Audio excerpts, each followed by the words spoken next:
దేవుని నామానికి మహిమ కలుగును గాక. గత ప్రభుదిన ముందు దేవుని వాక్యం ధ్యానం చేసుకున్నాం.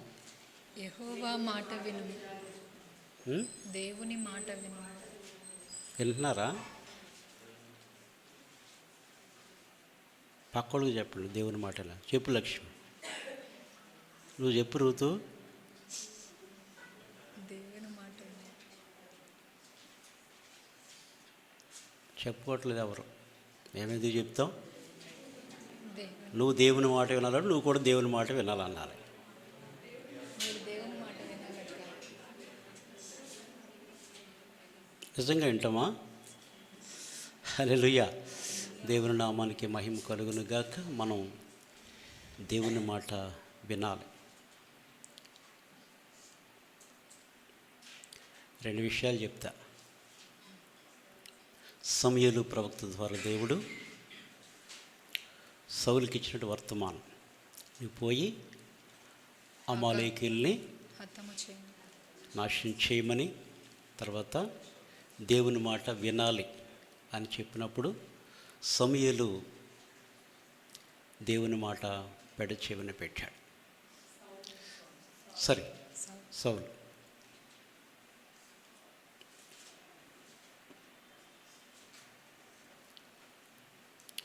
ఇప్పుడు అదే సమూయేలు చేత అభిషేకం పొందినటువంటి దావీదు గురించి కొన్ని మాటలు మనం నేర్చుకుందాం. ఇద్దరు కూడా ఒకే దైవజనుని ద్వారా అభిషేకించబడినటువంటి వారు. అయితే కొంచెం తేడా ఉన్నది. ఒకరికేమో ఎటువంటి అభిషేకం అంటండి,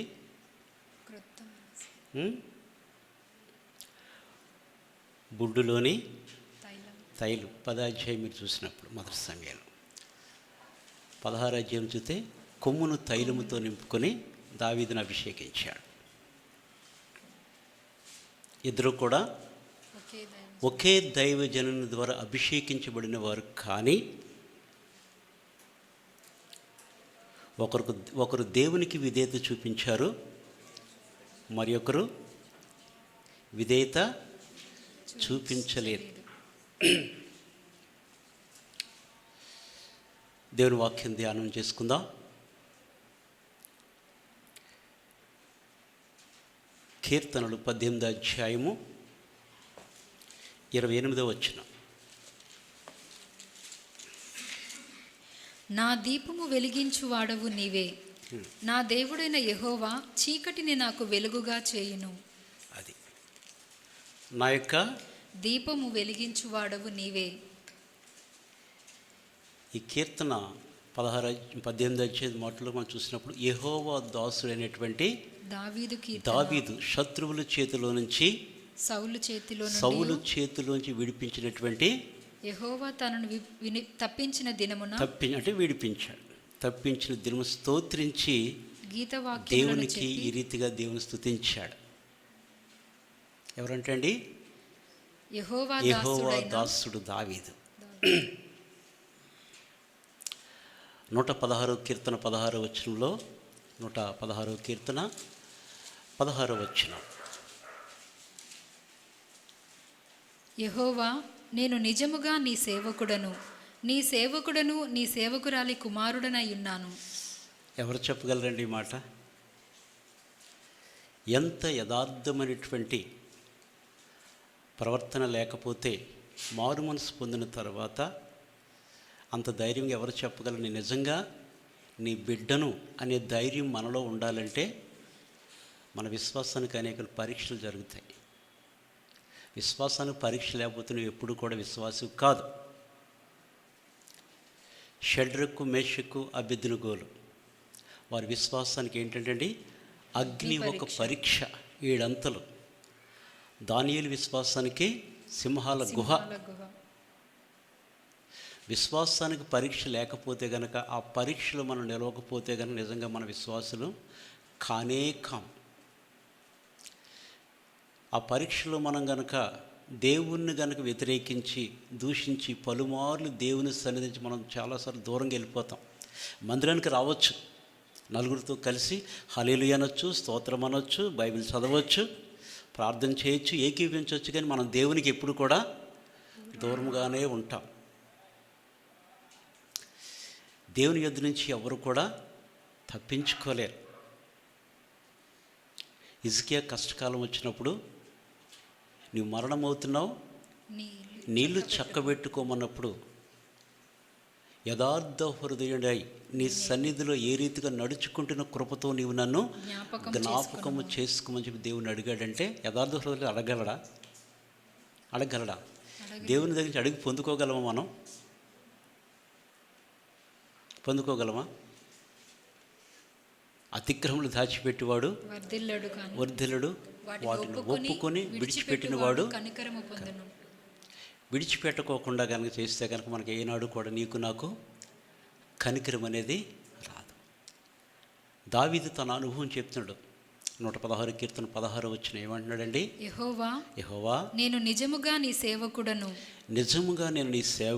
నేను నీ సేవకురాలి యొక్క సేవకురాలి కుమారుడనై ఉన్నాను. ఎందుకంటే చదువు కిందమ్మా, నీవు నా కట్లు విప్పి ఉన్నావు. అది దావీదు కట్లంట విప్పి ఉన్నారు. మనం అనేకమైన బంధకాల చేత మనం పట్టబడి ఉన్నాం. ప్రతి కట్టు కూడా విప్పబడాలి. నీలో నాలో మనకున్న అన్నీ కూడా మన కట్లన్నీ కూడా విప్పబడాలి. అందుకే యెహోవా దాసుడైనటువంటి దావీదు ఈ కీర్తనలు రాస్తూ ఇశ్రాయేలుకి ఏంటంట దావీదు ఎవరంటే దీపము వంటివాడు. బా, ఎంత చక్కని మాట! అసలు ఆ మాట చదివితే నా కొళ్ళు జలదరిచ్చింది. చాలాసార్లు మనం చదువుతాం, అన్నిసార్లు ఆ రెవల్యూషన్ మనకు దొరకదు. ఎవరంటే అండి? ఇశ్రాయేలుకు దీపము వంటివాడు. ఇశ్రాయేలుకు దీపము వంటివాడు. చెప్పండి, దావీదు ఎవరో? నోరు తెరిచి చెప్పండి. ఇశ్రాయేలీయులకు దీపము వంటివాడు. పక్కోళ్ళు విన్నట్టు, ఇశ్రాయేలుకు దీపము వంటివాడు, దావీదు దీపము వంటివాడు. 2 సమూయేలు 21 అధ్యాయము 17 వచనం ఉంటుందన్నమాట. 2 సమూయేలు 21:17. సెరూయా కుమారుడైన అబిషై రాజును ఆదుకొని ఆ ఫిలిష్తీని కొట్టి చంపెను. దావీదు జనులో దీని చూచి, ఇశ్రాయేలీయులకు దీపమగు నీవు ఆరిపోకుండునట్లు, అది ఇశ్రాయేలులకు నీవు దీపమగు నీవు ఆరిపోకుండునట్లు నీవు ఇక మీదట మాతో కూడా యుద్ధమునకు రావద్దని అతని చేత ప్రమాణము చేయించిరి. అటు తర్వాత ఫిలిష్తీయులతో గోబు దగ్గర మరలా దావీదు మాలో యుద్ధంలో ఎవరైనా చనిపోతే అది పెద్ద లెక్కలోకి రాదు, కానీ నీవు 10,000 మందితో మాకు సమానం. దావీదు యెహోవా యుద్ధములు జరిగించేవాడు. నా వ్రేళ్లకు పోరాటము నేర్పువాడు ఆయనే. పక్కను కొట్టడం కాదు. పోరాటం అంటే దేవుడు ఏది చెప్పితే దాన్ని నెరవేర్చినటువంటి వాడు దావీదుకు వచ్చిన కష్టాలు మామూలు కష్టాలు కాదు. సొంత రక్త సంబంధికుల ద్వారా, సొంత కుమారుని ద్వారా, షిమీ ద్వారా, సౌలు ద్వారా, భార్య ద్వారా, చాలా రకాలుగా దావీదుకి నలుదిశలో కూడా ఊపిరి పీల్చుకునేటువంటి కష్టాలు దావీదుకు వచ్చినాయి. దావీదుకు వచ్చిన కష్టాలు అయితే ఒక్కటి నేర్చుకున్నాడు. 1 సమూయేలు 30:6 ప్రకారం తన దేవుడైన యెహోవాను బట్టి ధైర్యం. మనం ఎవరిని బట్టి ధైర్యం తెచ్చుకోవాలండి? ఎప్పుడు ఎవరు పొరపాటును కూడా నీకు సహాయము చేయరు, నాకు సహాయము చేయరు. భ్రమ మనుషులు నమ్ముకుంటే యెహోవాను ఆశ్రయించుట మేలు.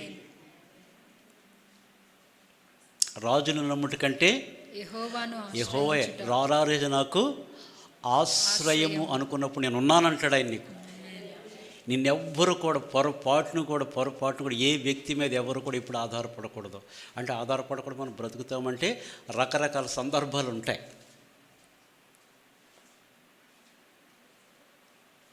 ఎవరు కూడా నీతో రారు. ఇవాళ చేయొచ్చు, రేపు చేయకపోవచ్చు. నాకైనంతే, నీకైనంతే. ఇందులో ప్రత్యేకత ఏమీ కూడా లేదు. అయితే మనం ఎవరు నమ్ముకోవాలంటే అండి, ఆయన నమ్ముకున్నవాడు ఎప్పుడు సిగ్గుపడడు. ఎవ్వరు కూడా ఆయన నమ్ముకున్నటువంటి వారు ఎప్పుడు కూడా సిగ్గుపడరు.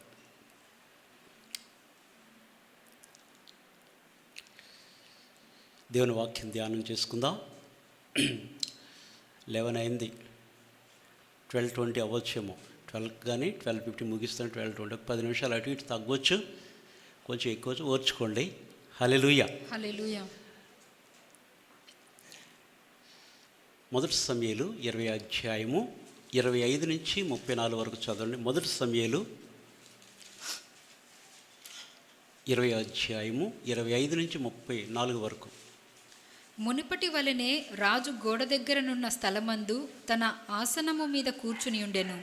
యోనాతాను లేవగా అబ్నేరు సౌలునొద్ద కూర్చుండెను. అయితే దావీదు స్థలము ఖాళీగా నుండెను. అయినను అతనికి ఏదో ఒకటి సంభవించినందున అతడు అపవిత్రుడయుండునేమో, అతడు అపవిత్రుడయుండుట అవశ్యమని సౌలు అనుకొని. అది మీకు అర్థమవుతుందా? సౌలు వచ్చాడు, ఆసనం మీద కూర్చున్నాడు. సౌలు కుమారుడు పక్కనే యోనాతాను, ఇటు పక్కనే అబ్నేరు. ఇంకొక స్థలం దావీదు ఖాళీగా ఉంది. అబ్నేరు ఎవరు? సౌలు యొక్క సైన్యాధిపతి, కెప్టెన్.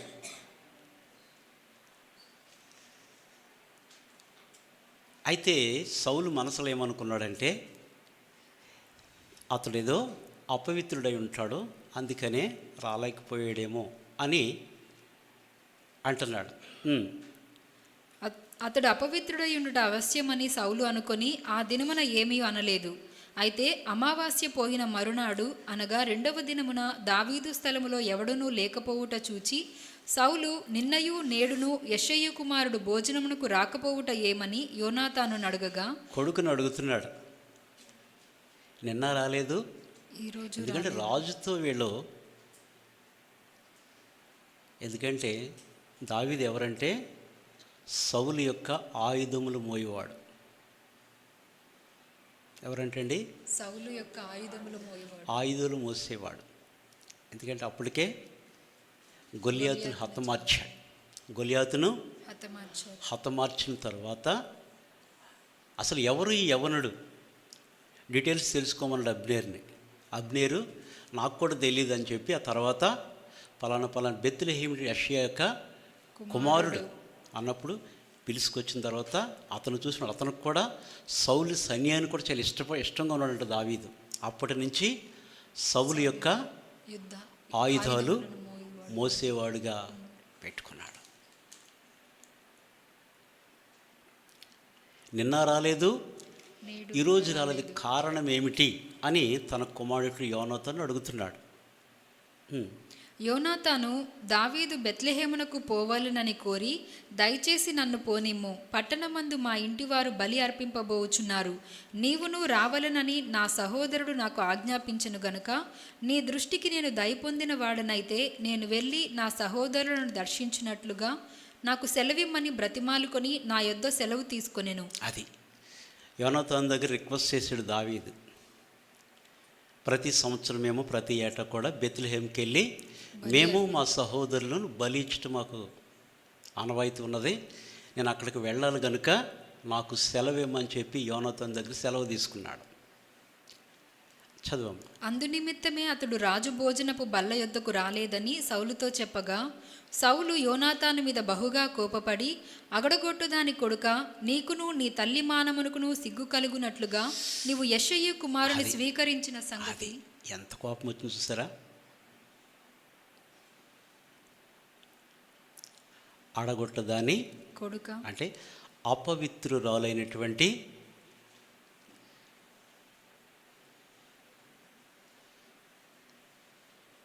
దాని కొడక అని చెప్పి కుమారుని మీద చాలా కోపంతో ఏమంటున్నాడండి, నీకును నీ తల్లి మానమునకును సిగ్గు కలుగునట్లుగా నీవు యెషయి కుమారుని స్వీకరించిన సంగతి నాకు తెలుసు. అసలు విషయం ఇది మీకు అర్థమైందా?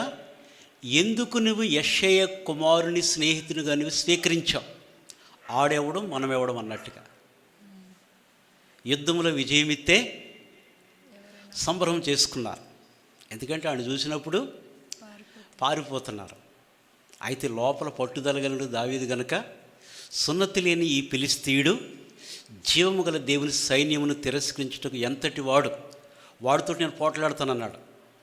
సౌలు అన్నాడు, ఏయ్ నువ్వు బాలుడవు బచ్చగాడు, మేమైతే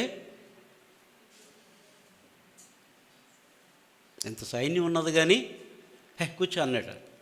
నేను ఆడితోటి పోట్లాడతానని చెప్పి దావీదు వెళ్ళాడు. వాడి యొక్క కత్తితోనే వాడి తల తెగ నరికి యెరూషలేము తీసుకొచ్చి ఇలా పట్టుకుని వచ్చాడు.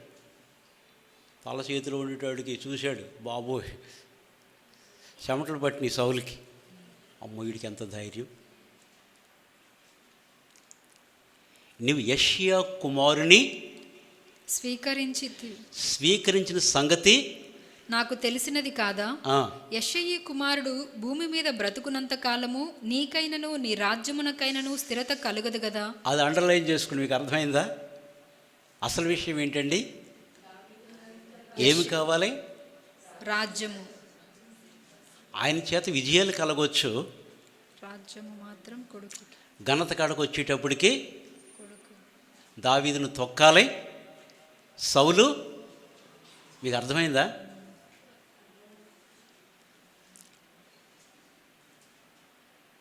యెషయ కుమారుడు భూమి మీద బ్రతికినంత కాలము నీ రాజ్యమునకు స్థిరత కలుగదు కదా. అసలు నీకు రాజ్యమే ఉండదు, ఆయన భూమి మీదే ఉండకూడదు.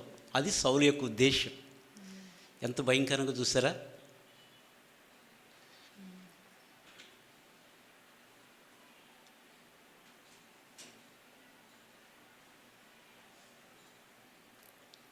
శుక్రవారం నిన్న early morning, Saturday early morning 3:10 అవుతుంది. నాకు నిద్ర పడతలే. చర్చించి వెళ్ళిన తర్వాత తిన్నా కానీ ఒకసారి నాకు నిద్రే పట్టదు. తెల్ల డయాలసిస్కి వెళ్ళాలి. ఏమీ పాలు పోవట్లే, ఓపిక కూడా లేదు. ఈ బైబిల్ తీశాను. ఇదే మాటలు నేను చదివాను. ఎందుకు నా హృదయం చాలా నిజంగా సౌలు యొక్క స్వభావం ఎంత భయంకరమైనదో.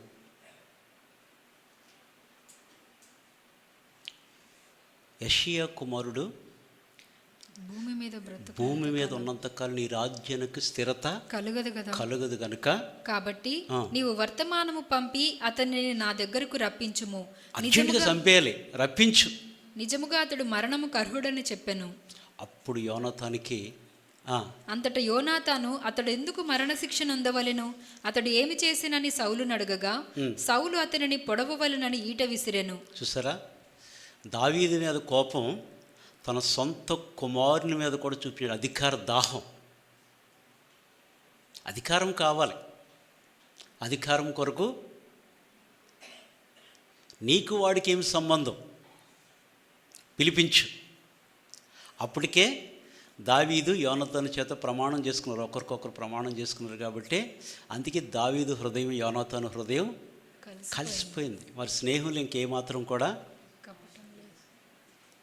సౌలు మాటనే అప్పటి నుంచి దావీదును చంపాలని సౌలు ఆలోచన కలిగి ఉన్నాడని తెలుసుకున్నాడు. ఇది నిజమే, దావీదు అన్నట్టుగా మీ తండ్రి నన్ను చంపాలని చూస్తున్నాడు కాబట్టి అది నిజమే. ఎంత భయంకరమో చూడండి. విషపు చూపు 15వ అధ్యాయం మనం చూస్తే, 18వ అధ్యాయం మనం చూస్తే, మొదటి 7 వచనాలు కనుక మనం చూస్తే కనుక మొదట బాగానే పొగిడాడు. త్వరగా చదవండి. 18వ అధ్యాయం మొదటి సమయాలు మొదటి 7 వచనాలు. దావీదు సౌలుతో మాట్లాడుట చాలించినప్పుడు యోనాతాను హృదయము దావీదు హృదయముతో కలిసిపోయెను. అది ఇద్దరు హృదయాలు కూడా కలిసిపోయినాయి కదా. బైబిల్ ఆమోసు 3:3 ప్రకారం సమ్మతింపకుండా ఇద్దరు కూడి నడుతురా. ఇద్దరు, అది భార్యాభర్తలైనా స్నేహితులైనా, ఒకరికొకరు నమ్మకపోతే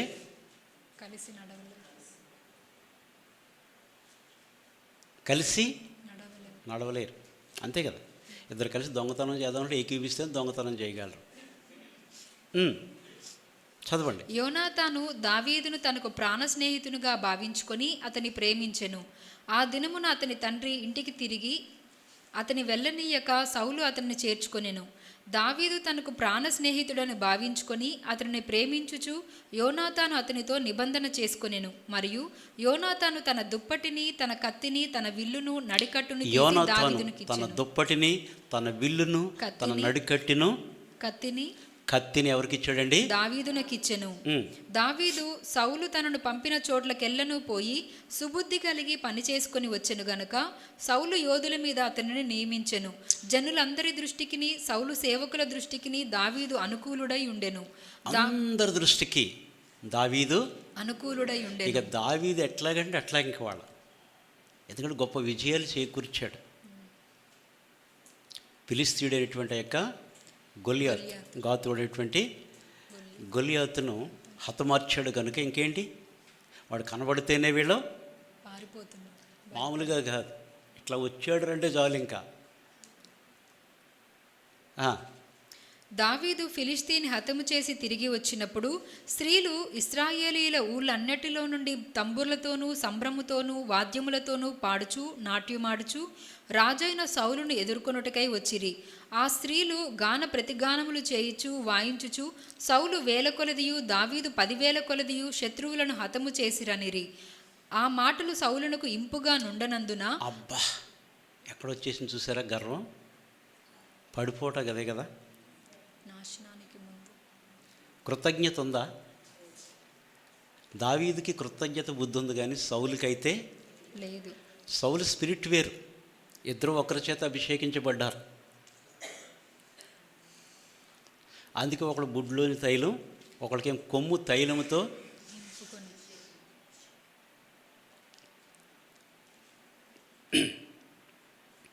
ప్రజలు కోరుకున్నారు సౌలుని, దేవుడు కోరుకున్నాడు దావీదుని.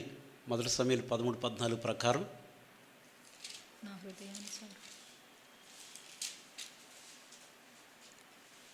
యెహోవా తన చిత్తానుసారమైన మనస్సు గల ఒకని కనుగొని ఉన్నాడు. నీకు ఆజ్ఞాపించిన దాన్ని, యెహోవా తన చిత్తానుసారమైనటువంటి మనస్సు గల ఒకని కనుగొని ఉన్నాడు. దేవుని యొక్క హృదయమే దావీదు. ఇంకా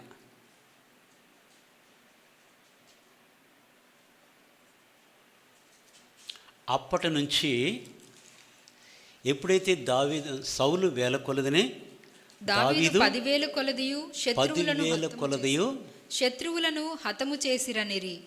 ఆ మాటలు సౌలునకు ఇంపుగా నుండనందున, అసలు ఈ 10,000 ఆయన కొట్టి 1,000 దావీదు కంటే సంతోషిద్దుడు.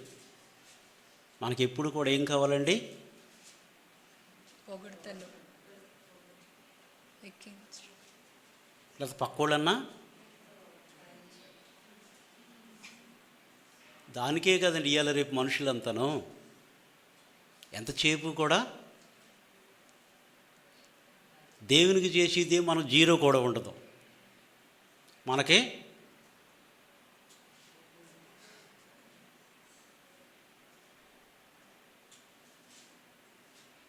దైవత్వం అంటే ఊరికే కాదండి. ఎప్పుడైతే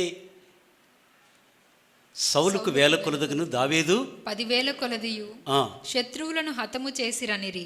ఆ మాటలు సౌలునకు ఇంపుగా నుండనందున, ఇంటికి ఏమాత్రం కూడా ఇంపుగా ఉండనందున, ఇష్టం లేదు ఉండనందున అతడు బహుకోపము తెచ్చుకొని, వారు దావీదునకు 10,000 కొలదనియు నాకు 1000 కొలది అనియు స్తుతులు పాడిరే, రాజ్యము తప్ప మరి ఏమి అతడు తీసుకొనగలడు అనుకొనెను.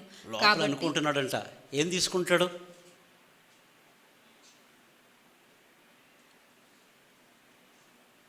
అని. కాబట్టి నాట నుండి సౌలు దావీదు మీద విషపు చూపు నిలిపెను. అబ్బో, సూపుల్లో కూడా చాలా రకాలు ఉంటాయి. ఏమి సూపులండి? విషపు చూపు.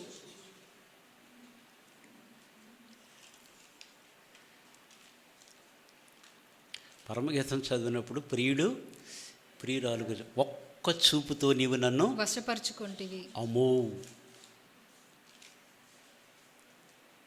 అది దైవ ప్రేమ. ఇది విషపు చూపు. అప్పటి నుంచి అదే. ఎందుకంటే దావీదుకి 10,000, సౌలుకి 1,000 అని తను సైన్యములు అందరూ కూడా, దేవుని ప్రజలందరూ కూడా నిజంగా దావీదు విజయాన్ని బట్టి సంతోషిస్తుంటే లోపల మాత్రం రగిలిపోతున్నాడు. అంతకుముందు ఆయన చూస్తే మాత్రం అందరూ పారిపోయేవాడు. ఈ రాజుగారు కూడా ఏమీ చేసేవాడు కాదు, చంపడానికి మాత్రం. అప్పటి నుంచి సౌలు దావీదు మీద విషపు చూపు నిలిపెను. ఈ 8 నుంచి 26 వరకు మీరు చూస్తే కనుక అప్పటి నుంచి ప్లాన్ వేసాడు. ఏ రీతిగా అయినా సరే దావీదును చంపాలి. అప్పటి నుంచి మొదలు సౌలుకి దావీదుని ఎప్పటికైనా సరే చంపాలి అని చెప్పి రాజునకు ఒక అల్లుడు కావాలి, అల్లుడు చేస్తాను. ఎవరైనా సరే ఫిలిస్తీన్ల యొక్క ముందోళ్ళు 100 తీసుకుని వస్తే నా కూతుర్నిచ్చి పెళ్లి చేస్తానన్నాడు. పక్కన ఉన్నాడు అన్నాడు, రాజుగారికి వెళ్ళడం వల్ల ఇదే మంచి ఛాన్స్ అని చెప్పి చేతులు తిప్పుకున్నాడు. ఒక్కొక్కడు ఎవరు పోతే బాగుంటుంది నేను ఎవడు వెళ్ళడు. కానీ గడువు తీరక మునిపే 100 కాదు 200 మంది ముందోళ్ళు కోసుకుని వచ్చేసాడు. సరే ఇస్తాను అని చెప్పి ఎవరినిచ్చాడు? మీకాలునిచ్చాడు.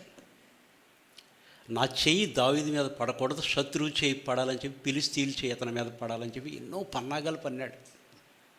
ఎన్నో పన్నాగాలు పన్నది ఏది కూడా అన్నీ పన్నాడు. ఆఖరికి కుమార్తెను వలవేశాడు. మళ్ళీ కుమార్తె ద్వారా చంపించాలని చెప్పి. అయితే ఇంటి దగ్గర దావీదు మీకాలు దగ్గర ఉన్నప్పుడు మనుషుల్ని పంపించాడు.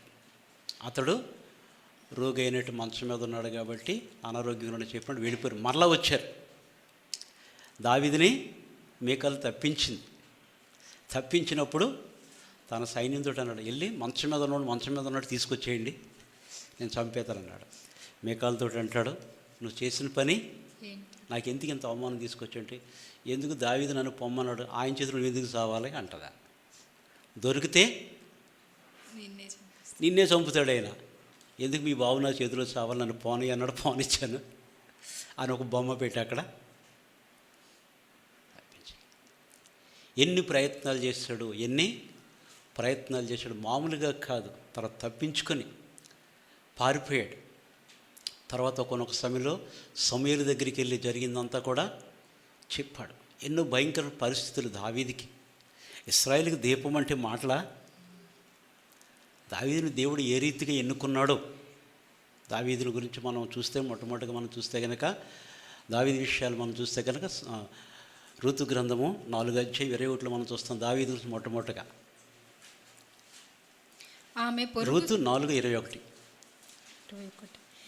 బోయాజు ఓబేదును కనెను, ఓబేదు యెషయిని కనెను, యెషయి దావీదును కనెను. అది బోయాజు ఓబేదును కనెను. ఓబేదు. మా ఊర్లో ఉన్నప్పుడు పక్క ఊరు నుంచి ఒక పిల్లోడు మా ఊర్లో ఒక ఇంటికి పనికి వచ్చాడు. చిన్నప్పుడు ఏమంటారంటే, ఇప్పుడంటే మా జీతగాడు అంటారు. ఊర్లో మాకేమన్నారు, పాలేరు అనేవారు. సొంత పిల్లలు అనలే కదా మా జీతగాడని అంటామా? బయటవాడు చెప్పండి, మావాడే అన్నావా అనలేము కదా. పక్కూరు నుంచి ఓ పిల్లోడు వచ్చాడు, మా ఏజుడే. వస్తే ఆ అబ్బాయి పేరు ఓబేదు. మేము నవ్వుకునేవాడు, ఇదేం పేరురా ఓబేదు. మనకు బైబిల్ తెలియదు కదా. ఓబేదుగాడు ఈ ఓబేదు ఏంటా? కర్నేలుగాడు. కొర్నేలు అయితే మనం ఇయే పేర్లు. ఊర్లో పేకాటాడి బ్యాచ్ అంతా లాజరు, యోహాను, పేతురు. మీకు తెలియదు ఇంకా. ఓగులని రాస్తారు. అంటే ఒకడు రాసివాడు ఒకడు, వాడికి మీరు ఆట అయినా 10 రూపాయలు వాళ్ళకి ఓగులు అంటారు కదా, నెంబర్లో రాస్తాడు. కౌంట్ ఏదో ఉంటుంది కదా. అబ్బో తెలియదేంటి? అబ్బా ఎందుకు తెలీదు? అసలు ప్రపంచం మన చేతిలో ఉంటేనే. అవి రాసిపోడు ఒకడు. వీళ్ళంతా ఆడే, అందరు మనోళ్ళే.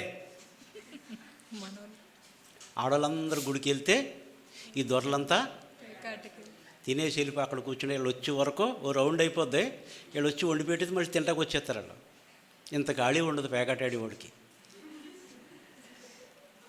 ఓ బేదు అంటున్నారు ఏంటబ్బా అనుకుని పోవడం. తర్వాత ఎప్పుడు తెలిసిందో ఈ మాట నాకు.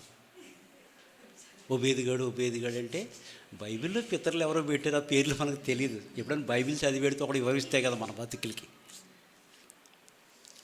బోయాజు ఒబేదుని కని, ఒబేదు యెషయాని కని, యెషయి దావీదుని కనెను. అక్కడ ప్రారంభమైంది.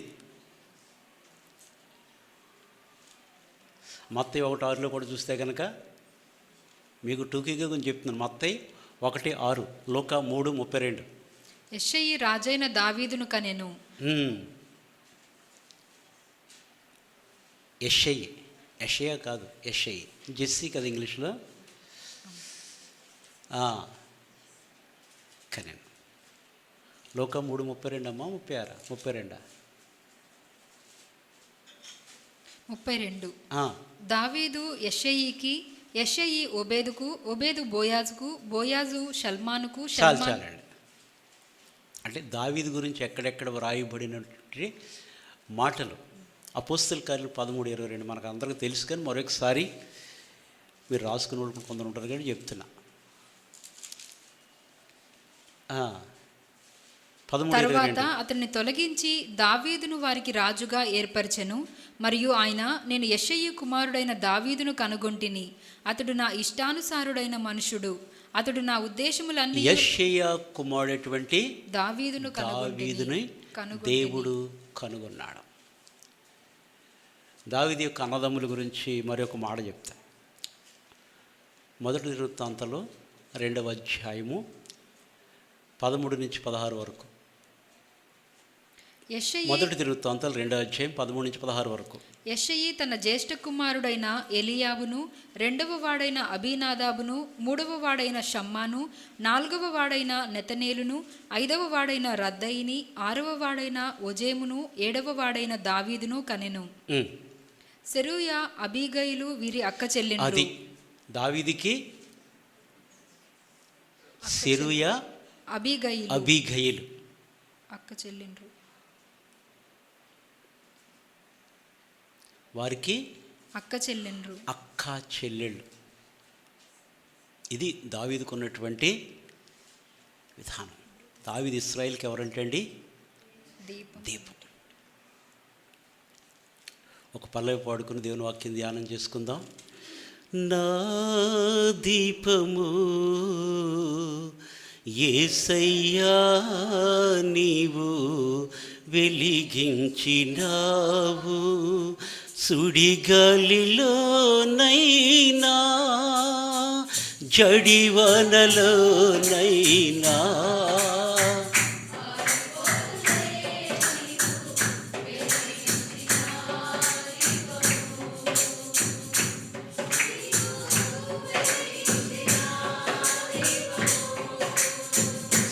నీవు వెలిగించిన దీపము, నీవు వెలిగించిన దీపము, నీవు వెలిగించిన దీపము, నా దీపము యేసయ్యా నీవు వెలిగించినావు.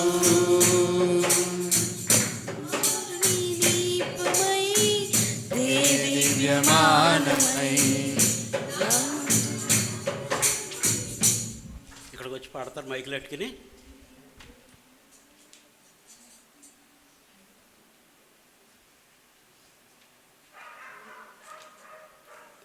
ఆరని దీపమై దే దివ్యమానమై దీపాల తోరణమై చేసావు పండుగ, వెలిగావు నిండుగా. చేసావు పండుగ, వెలిగావు నిండుగా. నా దీపము యేసయ్యా నీవు వెలిగించినావు. మారని నీ కృప నన్ను విడువనన్నది, మర్మాల బడిలోన సేద తీర్చుచున్నది, మ్రోగించుచున్నది. ప్రతి చోట సాక్షిగా మ్రోగించుచున్నది, ప్రతి చోట సాక్షిగా. నా దీపము యేసయ్యా నీవు వెలిగించినావు.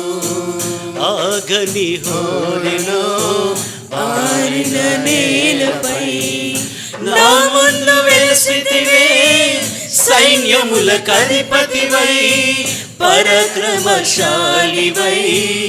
నడిచావు కాపరిగా. పరాక్రమశాలివై నడిచావు కాపరిగా. నా దీపము యేసయ్యా నీవు వెలిగించినావు. సుడిగాలిలోనైనా జడివానలోనైనా ఆరిపోదులే నీవు వెలిగించిన దీపము. నీవు వెలిగించిన దీపము, నీవు వెలిగించిన దీపము, నీవు వెలిగించిన దీపము. హల్లెలూయా. అందుకే 18వ కీర్తన 28వ వచనంలో నా దీపము వెలిగించువాడవు నీవే, వెలిగించువాడవు నీవే, నా దేవుడైన యెహోవా చీకటిని నాకు వెలుగుగా చేయును, చీకటిని వెలుగుగా చేయును. అందుకే 119, 105లో కూడా అంటాడు, నీ వాక్యము నా పాదములకు దీపము, నా త్రోవలకు వెలుగునై ఉన్నది, వెలుగై ఉన్నది. 2009 ఆగస్టు నెలలో నాకు యాక్సిడెంట్ అయిన తర్వాత, కాళ్ళు ఇరిగిన తర్వాత ఒక 1 మంత్ తర్వాత చర్చికి వెళ్ళాను. నేను చర్చికి వెళ్తే వాకర్ మీద నడిచిపోయినప్పుడు నేను పచ్చేమో ఒకరు తీసుకుని ఒకరు పట్టుకునేవాళ్ళు, ఒకరు చేసేవాళ్ళు. అక్కడ సాక్ష్యం చెప్పడం నిలబడ్డా. సాక్ష్యం చెప్పడానికి నిలబడి ఇదే పాట పాడి ప్రభువుని మహింపరిచాను నేను. ఇక అప్పుడు వేరే ఉండేదిలే, ఇప్పుడంటే కొంచెం అనారోగ్యము, పరిస్థితులు రకరకాలుగా. ఇక మైక్ కూడా అవసరంలే, అంత అనాయిటింగ్ ఉండేది. దేవుని కృప అట్లా ఉండేది నాకు. ఒక ఆయన ఎరుబోగులోడు ఒకడు అన్నాడు, సరిగా నిలబడి పాడొచ్చు కదా బ్రదర్ అన్నాడు. ఖాళీ నిలబడి సరిగ్గా నిలబడి ఎట్లా పాడతాడు? వాకరు నిలబడి పాడితే ఇట్లా నిలబడకూడదంట, సరిగ్గా నిలబడి అంటాడు. ఖాళీ నిలబడి తెలుస్తుంది బాధ ఏంటో. అన్నీ ఉన్నవాడికి ఏం తెలుస్తుంది? తర్వాత నేను చెప్పా అంటే, పాట పాడిన తర్వాత క్షమాపణ అడిగాడు. నేను ఏదో అనుకున్నాను బ్రదర్ అంటే, ఏం బ్రదర్ నాకు సోక్కు నిలబడతాను అట్లాగే, ఇట్లా వాకరు పట్టుకుని ఇవ్వండి నాకు ఇట్లా నిలబడతాను అట్లాగే. కష్టంలో కూడా మనం దేవుణ్ణి ఆరాధించటం మనము నేర్చుకోవాలి. అప్పుడే దేవునికి ఇష్టం. అన్నీ ఉన్నప్పుడు ఎవరైనా స్తుతిస్తారు. నువ్వు దేవుని స్తుతి అది గొప్ప కాదు. నీకు అన్ని పరిస్థితులు నీ మీద దాడి చేసినప్పుడు దేవుణ్ణి విడిచిపెట్టుకోకుండా ఉంటావు చూసావా, అది నిజమైనటువంటి విశ్వాసం. దావీదు మీద అంట నాటు నుండి అంట విషపు చూపు నిలిపెను. విషపు చూపు. ఎప్పుడైతే దావీదుకు 10,000 సౌలుకి 1,000 కొలది అన్నారో, నాటు నుంచి సౌలుడు ఏంటంటే దావీదు మీద విషపు చూపు నిలిపెను. రాజ్యము తప్ప ఏమి తీసుకొనగలడు. రెండవదిగా యెషయా కుమారుడు దావీదు భూమి మీద ఉన్నంత కాలము నీ రాజ్యమునకు స్థిరత కలుగదు, కాబట్టి అతను పిలు, నేను చంపుతాను అన్నాడు. అప్పుడు సౌలు అన్నాడు, అప్పటికి నిబంధన చేసుకున్నారు. యోనతాను అన్నాడు, యోనతాను దావీదు ఒక నిబంధన చేసుకున్నారు. మీ నాన్నగారు నన్ను పిలుస్తాడు, భోజనానికి రాలేదేంటని నువ్వు నాకు ఈ విషయాలు చెప్పాలి. వాళ్ళ ఊరికి వెళ్ళి బలి ఇవ్వటానికి వెళ్ళాడని చెప్పాలి. వాళ్ళ సహోదరులు వస్తారు, ప్రతి ఏటా కూడా వాళ్ళు బలి ఇవ్వటానికి బెత్లెహేం వెళ్తారు. అక్కడికి వెళ్ళారని చెప్పి దయచేసి అని చెప్పి ఇద్దరు ప్రమాణం చేసుకున్నారు. అది సౌలుకి తెలియదు, కానీ దావీదుకి తెలుసు, యోనతానికి ఆ నిబంధన ఉన్నది. కనుకనే చాలా జాగ్రత్తగా కాపాడుకుంటూ వచ్చాడు. కాపాడుకోవటమే కాదు, ఆ యుద్ధం జరిగిన తర్వాత తన విల్లు, తన యొక్క కత్తి అవన్నీ ఇచ్చాడంట. నిబంధన చేసుకున్నారు. తీసుకురా అన్నాడు. తీసుకురా అంటే దావీదు కుమారుడు ఎందుకు మరణం పొందాలి, ఎందుకు చనిపోవాలి అని యోనాతాను అన్నందుకు యోనాతానుపై ఈట విసిరెను. అతను తప్పుకున్నాడు. లేకపోతే సొంత కొడుకును కూడా, అధికార దాహం, సొంత కుమారుని కూడా చంపుకునేవాడు. పైగా తిట్టాడు. ఇక అప్పటి నుంచి మేకాలు ద్వారా ప్రయత్నాలు చేశాడు, ఫిలిస్తీన్ల ద్వారా ప్రయత్నాలు చేసి మీకు 18 అధ్యాయం 19, 20 అధ్యాయాలు కూడా చాలా భయంకరంగా చంపాలని, హత్య చేయాలని చెప్పి ఎన్ని ప్రయత్నాలు చేశాడు, ఎన్ని కష్టాలు పడ్డాడు దావీదు. పనికి మాలినటువంటి వాడు ఒకడు కూడా, వాడి పేరు ఏం పేరమ్మా? షిమి. చిచ్చి చిచ్చి చి తు తు తు తు తు అంట బూడిదేసేస్తున్నాడంట మీద.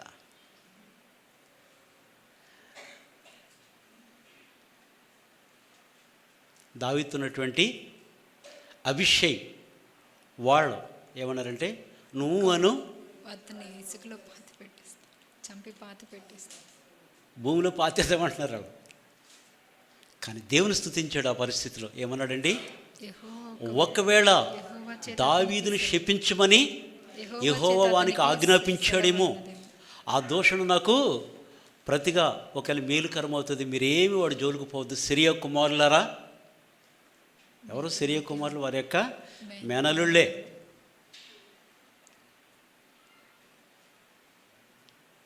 యోవాబు, అభిషేక్, అషాహేలు సిరియా కుమారులు. ఎవరు? దావీదు యొక్క మేనలుళ్ళే. సిరియా కుమారులరా, నాతో మీకేమీ పొందుక. ఒకవేళ దేవుడు అతను శపించమన్నాడేమో, శపించనివ్వండి, అది నాకు ఆశీర్వాదంగా ఉంటుందేమో అని చెప్పి ఎన్నో ఓర్చుకున్నాడు దావీదు, ఎన్నో ఓర్చుకున్నాడు. దావీదుకి యోనాతానుకి కొన్ని విషయాలు నేను చెప్తాను, జ్ఞాపకం ఉంచుకోండి. 1 సమూయేలు 18 అధ్యాయం 1 వచనం. దావీదు సౌలుతో మాట్లాడుట చాలించినప్పుడు యోనాతాను హృదయము దావీదు హృదయముతో కలిసిపోయెను. వాళ్ళ స్నేహం చూసారా? ఎంత మంచి స్నేహం అండి. బైబిల్లో అటువంటి స్నేహం నేను ఎక్కడ కూడా చూడలే. యోనాతానుకి దావీదుకున్నటువంటి స్నేహం ఎంత మంచి స్నేహంలో చాలా మోసాలు ఉంటాయి.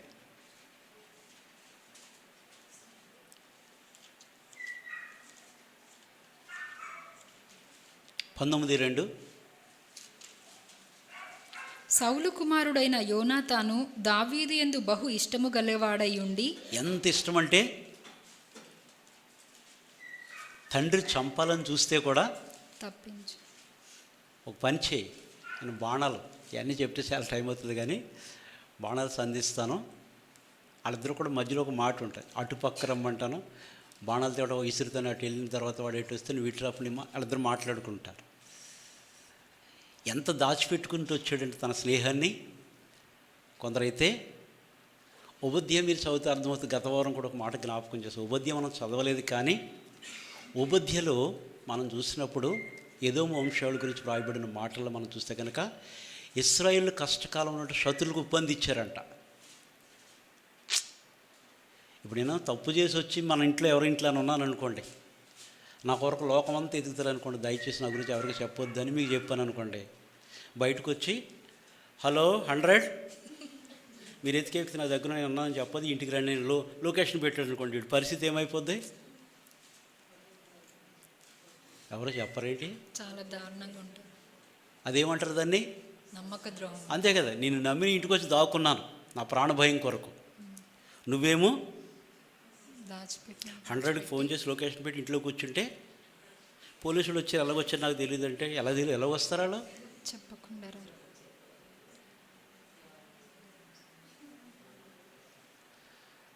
మొదటి రాజులు 19:2 చదివిన ప్రకారం అసలు పేపర్లు ఇవ్వట్లేదు కదా బైబిల్కి ఎవరికైనా. సమూయేల్ మొదటి సమూయేలు 19:2. మరి నేను అనేది అదే, 1 శామ్యూయల్ 19:2 అన్నానా? ఓకే, మొదటి రాజులు అన్నారని నేనా రాజులు అన్నానా? అది నేను చాలాసార్లు చెప్పాను. ఒక్కొక్కసారి నాకు కొంచెం నమ్మట్లేదు ఎవరు, ఈయన అలాగే చెప్తారు స్టైల్గా అనుకుంటారేమో కొందరు. ఒక్కొక్కసారి నాకు కొంచెం మొదటి సమూయేలు 19:2.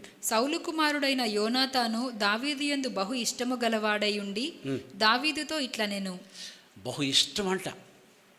ఏమన్నాడు? నా తండ్రి అయిన సౌలు నిన్ను చంపవలనన్న ప్రయత్నము మీదున్నాడు, కాబట్టి నీవు ఉదయమున జాగ్రత్త పడి. అది నిజంగా మా నాన్న నిన్ను చంపాలనుకున్నాడు. అంతకుముందే మనం చూస్తాం ఆసనం మీద కూర్చుని, నిన్న రాలేదు, ఇవాళ కూడా రాలేదు, ఈ భోజనం బాల దగ్గర భోజనం చేద్దాం, ఈ ప్లేస్ ఖాళీగా ఉందే, ఎందుకు రాలేదు యెషయా కొడుకు, తెలుసుకో లోపలేంటి చంపేయాలని. అది దావీదుకు ముందే తెలుసు కాబట్టి, మీ తండ్రి నన్ను చంపాలని చూస్తున్నాడు, దయచేసి నాకు భోజనం చేయకు, అక్కడికి రాను, నేను రాకోకుండా ఎందుకు అడిగినాడు నా గురించి చెప్పు, నువ్వు పలానా స్థలానికి వెళ్ళాడని చెప్తే చెప్తానులే అన్నాడు.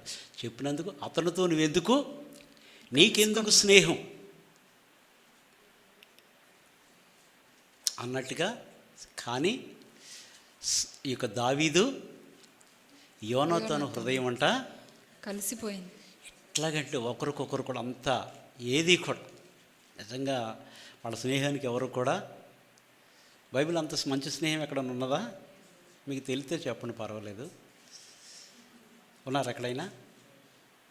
వారు ఒకరికొకరు కలిసిపోయారు, ప్రాణ స్నేహితులు, ప్రాణమే, అంతగా కలిసిపోయిన వారి యొక్క హృదయాలు. 20:12. అప్పుడు యోనాతాను, ఇశ్రాయేలీయులకు దేవుడైన యెహోవా సాక్షి, రేపైనను ఎల్లుండి అయినను ఈ వేళప్పుడు నా తండ్రిని శోధింతును, అప్పుడు దావీదునకు క్షేమమవునని నేను తెలుసుకుని ఎడల నేను ఆ వర్తమానము నీకు పంపకపోవుదునా? అది 20:41. వాడు వెళ్ళిపోయిన వెంటనే దావీదు దక్షిణపు దిక్కు నుండి బయటికి వచ్చి 3 మార్లు సాష్టాంగ నమస్కారం చేసిన తరువాత వారు నొకరినొకరు ముద్దు పెట్టుకొనుచు ఏడ్చుచుండిరి. అది ఒకరికొకరు ముద్దు పెట్టుకొనుచు ఏడ్చుచుండిరి. ముద్దు పెట్టుకుని ఏడ్చారు. మనం ఆదికాండం 33 అధ్యాయాలు మనం చూస్తున్నాం, 32 అధ్యాయాలు మనకు తెలుసు కదా, మనకు అందరికీ. యాకోబును చంపడానికి 400 మందితో వస్తున్నాడు ఏశావు. కానీ యాకోబు మాత్రం నమ్మట్లేదు. లోపల ఎట్లా ఉన్నాడంటే అండి, భయంతో, నా ప్రభు అయిన ఏశావుతో చెప్పండి, ఈ గొర్రెలు ఈ యొక్క పంపించినటువంటి ఇవన్నీ ఎవరు అంటే నీ దాసులైనటువంటి యాకోబువే అని చెప్పండి అని చెప్పి 3 భాగాలు చేసి, అంటే ఎన్నో ప్లాన్లు వేస్తున్నాడు. లోపల మాత్రం నమ్మకం లేదు. కోపంతో వచ్చి ఇప్పుడు నా మీద పడి చంపేస్తాడని చెప్పి ఎంత చక్కగా ప్లాన్లు వేసాడు కదా. ఆఖరికి దేవుడు తన హృదయాన్ని మార్చేశాడు. ఏశావు హృదయాన్ని ఒకరికొకరు అంటంట ఇప్పుడు పగలు కాదు, ఒకరి మేడ మీద పడి ఒకరు పడి తీసుకోమంటున్నాడు. ఆయన అంటాడు నాకు వద్దు, నాకు కూడా చాలా ఉన్నాయంటాడు. లేదు నువ్వు తీసుకోవాలి, ఎందుకంటే ఆయన కోపం చల్లార్చడం కొరకు కదా. అవునా కదా. నీ పగవాడు ఆకలిగొంటే భోజనం పెట్టమన్నాడు, అప్పుడు వాడి తలల మీద నిప్పులు పోసిన వారం అవుతాం. అది నేను ఎవరైనా తిట్టి లేకపోతే ఏదో చేశారనుకో, చక్కగా భోజనం పెట్టి అదంతా మర్చిపోతాడు. వీడికి ఇన్నన్నా కానీ నన్నేంటంటే అంటే అదంతా అదేంటంటే బైబిల్ వచ్చినప్పుడు నాకు అర్థం కావు. నీ పగవాడు ఆకలి కొంటే ఆయనకి ఆహారము పెట్టము అంటే బైబిల్ ఎందుకు రాయబడి ఆ మాటలు మనకు అర్థమే కావాయి. ఇక నీ మీద ఉన్నటువంటి ఆ కోపం అంతా దిగమింగుంటాడంట. హల్లెలూయా. తర్వాత 1 సమూయేలు 23 అధ్యాయము 16-17 వచనాలు. అప్పుడు సౌలు కుమారుడైన యోనాతాను లేచి వనములోనున్న దావీదునొద్దకు వచ్చి, నా తండ్రి అయిన సౌలు నిన్ను పట్టుకొన జాలడు, నీవు భయపడవద్దు, నీవు ఇశ్రాయేలీయులకు రాజువగుదువు. సౌలు ఉద్దేశం ఏంటి? అతన్ని చంపాలి. యెషయా కుమారుడు బ్రతికినంత కాలం నీ రాజ్యము స్థిరము నీ రాజ్యం నీకు స్థిరము కాదన్నాడు. కానీ యోనాతాను ఏమంటున్నాడు? ఖచ్చితంగా నువ్వు ఇశ్రాయేలీయులకు రాజువగుదువు. నువ్వు ఖచ్చితంగా రాజు అవుతావు. ఇశ్రాయేలుకు నీవు రాజు వగుదువు. నేను నీకు సహకారినవుదును. చూసారా ఎంత తగ్గించుకున్నాడో యోనాతాను? నేను నీకు సహకారినవుదును. సాధారణంగా అంతే కదండి కదా. ఇప్పుడు ముఖ్యమంత్రిగా ఉన్నాడు, ముఖ్యమంత్రి గారు కొడుకు రేపు పొద్దుట ఉన్నతమైన పదవులు ఉంటేనే గౌరవం, అవునా కదా. ముఖ్యమంత్రి కొడుకుని తీసుకెళ్ళి ఏ డిస్టిక్ దేనికో చిన్న గ్రూప్కి చైర్మన్ చేస్తే ఏం విలువ ఇస్తారు? ముఖ్యమంత్రి తర్వాత కొడుకే వారసుడు అంటారు. మన వారసత్వాలు ఏ కదా, నా తర్వాత నా కొడుకే వారసుడు. కానీ యోనాతాను ఏమంటున్నాడండి? నీవు ఖచ్చితంగా ఇశ్రాయేలీయులకు రాజువగుదువు, నేను నీకు సహకారినవుదును. ఇది నా తండ్రి అయిన సౌలునకు తెలిసియున్నదని అతనితో చెప్పి దేవుని బట్టి అతని బలపరచెను. దేవునిని బట్టి అతన్ని బలపరచెను. యోనాతాను హృదయం ఎంత మంచి హృదయమో! ఎందుకో నాకు ఆశ్చర్యం అనిపిస్తుంది. ఆఖరికి తండ్రితోనే చనిపోవటానికి ఇష్టపడ్డాడు తప్ప దావీదుతో. కానీ యోనాతాను మాత్రం దావీదు విషయాలు ఎరిగే ఖచ్చితంగా ఏదో ఒక దినాన్ని నువ్వు ఇశ్రాయేలుకి రాజు అవుతావు. ఇశ్రాయేలుకి నువ్వు ఖచ్చితంగా రాజు అవుతావు. నువ్వేమీ భయపడొద్దు, నేను నీకు సహకారినై ఉందును అంటాడు. చూడండి, తర్వాత ఈ యొక్క దావీదును చంపడానికి సౌలు చాలా ప్రయత్నాలు చేశాడు. అయితే 2 సార్లు దావీదుకు దొరికాడు సౌలు. ఎన్నిసార్లు? 2 సార్లు. వెనకాల బ్రదర్ చెప్పండి, బైబిల్ చీట్లే నాకు చూస్తున్నారు సీరియస్గా. ఎన్నిసార్లు అండి? 2 సార్లు. 2 సార్లు చెప్తా. 1 సమూయేలు 24 అధ్యాయం 4 నుంచి 6 వరకు. దావీదు జనులు, అదిగో నీ దృష్టికి ఏది మంచిదో అది నీవు అతనికి చేయునట్లు నీ శత్రువుని నీ చేతికి అప్పగించునని యెహోవా నీతో చెప్పిన దినము వచ్చినని అతనితో అనగా, దావీదు లేచి వచ్చి సౌలునకు తెలియకుండా అతని పైవస్త్రపు చెంగును కోసెను. అది వాళ్ళు అంటున్నారు, ఇదిగో పలానా స్థలానికి వచ్చాడు, అక్కడికి శంఖానివర్తికి వచ్చాడు, ఇప్పుడే మంచి సమయం, ఇప్పుడే మంచి సమయం అని చెప్పి తన జనులు దావీదుని ఏం చేస్తున్నారంటే తొందర పెడుతున్నారు. మళ్ళీ చదువమ్మా 24 అధ్యాయం 4. దావీదు జనులు, అదిగో నీ దృష్టికి ఏది మంచిదో అది నీవు అతనికి చేయునట్లు నీ శత్రువుని నీ చేతికి అప్పగింతునని యెహోవా నీతో చెప్పిన దినము వచ్చినని అతనితో అనగా, దావీదు లేచి వచ్చి సౌలునకు తెలియకుండా అతని పైవస్త్రపు చెంగును కోసెను. ఊరికే నా యుద్ధ నేర్పరయ్యాడు దావీదు. ఎట్లా వచ్చాడంటే అండి, సౌలునకు తెలియకుండా అతని పైవస్త్రపు చెంగు. చూడండి దావీదు ఎంత నేర్పరు.